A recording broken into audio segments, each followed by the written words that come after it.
Olá, eu, Evanilde Torres, junto com o Bruno Goulart, estamos aqui dando continuidade ao nosso projeto em vídeo e hoje vamos retomar o assunto do vídeo anterior, no qual nós falamos sobre saúde e doença.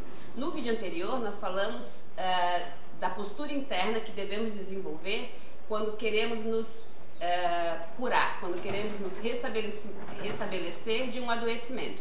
Hoje nós vamos abordar saúde e doença sob um outro aspecto. O aspecto que nós vamos abordar hoje é o que leva à doença. Claro que a gente não vai diminuir todos os achados científicos e todos os aspectos que a gente sabe que podem causar uma doença. Mas aqui a gente vai trazer um pouquinho o olhar de como as dinâmicas da nossa família, os acontecimentos familiares podem ter um impacto profundo no nosso comportamento e pode vir até, inclusive, gerar doenças. O Hellinger, no trabalho dele, ele fala bastante da importância do vínculo e o quanto, quando esse vínculo está estremecido, quanto esse vínculo está em risco, diversas dinâmicas podem surgir.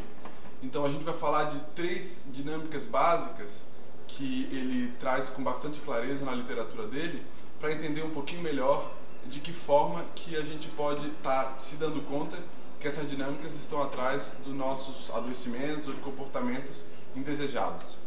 A primeira dinâmica bem curiosa que ele fala é eu sigo você.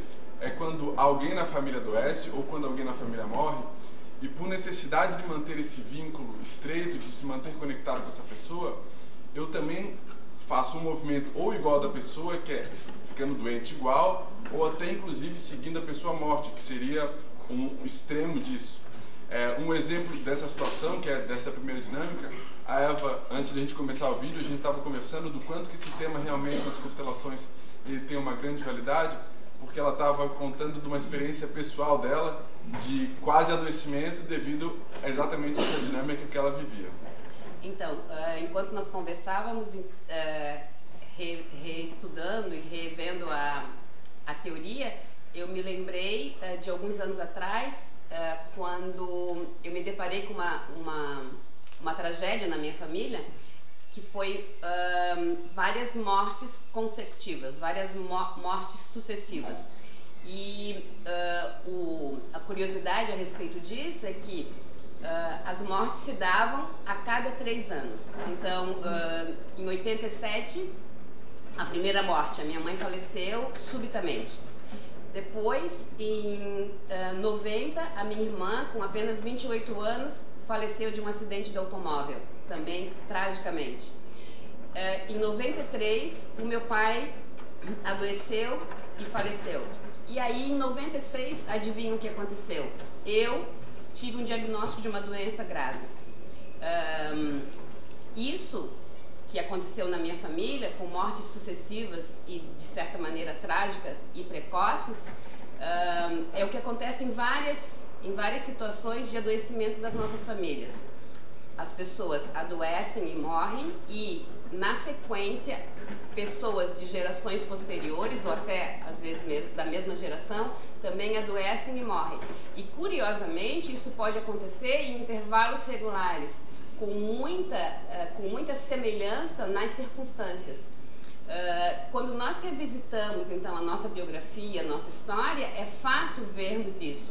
Então, para alguém que está doente nesse momento, uma dica é justamente essa: revisitar a história familiar, revisitar a sua própria biografia para ver se não há no histórico da sua doença algo semelhante ou igual a uma história anterior. Então, a segunda dinâmica, o Hellinger fala nessa frase, né? Antes eu do que você. Eu tive contato com mais clareza com essa dinâmica quando no consultório eu estava atendendo uma mãe em que ela, no meio do atendimento, comentou um pouco sobre o que estava acontecendo com o filho. O filho, por sua vez, em algum momento, parou simplesmente de dormir no quarto e os comportamentos dele na escola começaram a mudar profundamente. Quando a gente começou a falar um pouco sobre a história dela, para ver o que estava acontecendo naquele momento, ela estava passando por uma demissão no trabalho e uma profunda desilusão, porque ela estava tendo que voltar ao lar, sendo que era algo que ela não queria. Isso estava deixando ela profundamente desvitalizada. Não necessariamente ela queria se matar, mas há um desânimo e um profundo não desejo mais de continuar vivo. E aí a criança, por sua vez, percebendo isso, E algo que é bem interessante poder dizer, porque ela não falou para a criança isso, mas a criança, claro, percebeu, ela faz parte do campo da família, tem um vínculo profundo com a mãe, começou a não dormir mais no quarto e começou a dormir com eles. Uma vez que ela se deu conta disso e pôde reconhecer a situação que estava vivendo e se reconciliar com o processo que ela estava passando, automaticamente a criança voltou a dormir, e aí ela teve notícia na escola do quanto o comportamento dela mudou. Quando eu me dei conta disso no consultório, eu me dei, nossa, isso realmente tem um poder muito grande. E aí, um tempo depois, um outro comportamento que foi de uma cliente, que ela chegou com muitas dores físicas e com um processo de depressão bem agudizado, dor crônica ela veio, né? Fibromialgia, que é uma doença que é bem comum. Ela se deu conta de que ela estava vivendo uma situação também no trabalho. O que acontecia no trabalho dela? A chefe dela estava adoecendo e próxima a morrer. E ela, apesar de ser funcionária como os outros, ela tinha uma posição profundamente responsável por todos.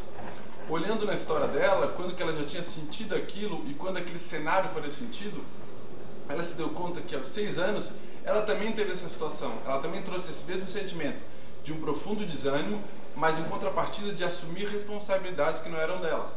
E aí quando eu pergunto para ela o que acontecia nessa época na tua vida, ela falou que a irmã dela, que tinha uma idade um pouquinho mais avançada que ela, na época ela tinha 6, 7 anos, a irmã dela que tinha 1, 2 anos a mais, tinha morrido de uma doença que a gente é um pouco famosa hoje, que a gente tem um certo conhecimento, que já não mata mais tanto, mas que era a leptospirose. Nessa época que houve, a mãe dela deprimiu. Ela se deu conta depois por fotos o quanto tempo a mãe dela passou deprimida, que é com roupas escuras, o olhar de tristeza. Nessa época mesmo, ela sem se dar conta, ela também viveu uma profunda tristeza, mas ao mesmo tempo, vendo a mãe muito doente, o que ela fez? Começou a assumir todos os irmãos mais novos. E desde então, naquele momento, é como se ela abre mão da vida dela, então abre mão da infância dela, por um motivo que, claro, supostamente é bem justo, porque ela precisava ajudar a mãe e a mãe precisava de ajuda, mas o problema é que ela, por causa dela abrir mão da vida dela, ela começa a adoecer. Então é como se ela fala, antes eu, então ela corre risco de vida para manter a mãe dela viva. Então é antes eu do que você. E aí nesse sentido a gente pode perceber o quanto que situações vividas até na infância tem repercussões bem importantes dos cenários, dos momentos atuais que nós vivemos. Então, revisando as duas primeiras dinâmicas, eu sigo você, no caso, o exemplo que eu dei, da minha própria história. A segunda dinâmica é antes eu do que você, o caso da cliente do Bruno, das duas clientes do Bruno que estavam fazendo uma investida na própria doença, na própria morte, para salvar alguém. E a terceira dinâmica que o Heilinger nos presenteia é a dinâmica da expiação da culpa. E aí, nesse sentido, vou contar para vocês a pequena história de uma cliente de consultório que é uma adulta e fica muito doente frequentemente. Doenças não muito graves, mas que a acometem frequentemente.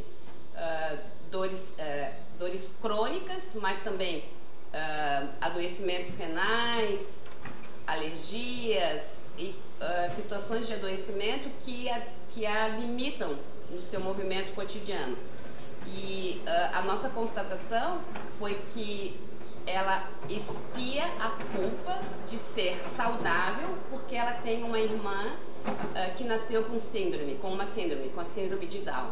Então, nos sucessivos trabalhos de investigação, por que ela adoece com tanta frequência, chegamos à conclusão de que ela tem uma culpa muito grande por ser saudável e ter uma irmã com uma síndrome irreversível. E essa culpa faz com que ela desenvolva doenças constantemente.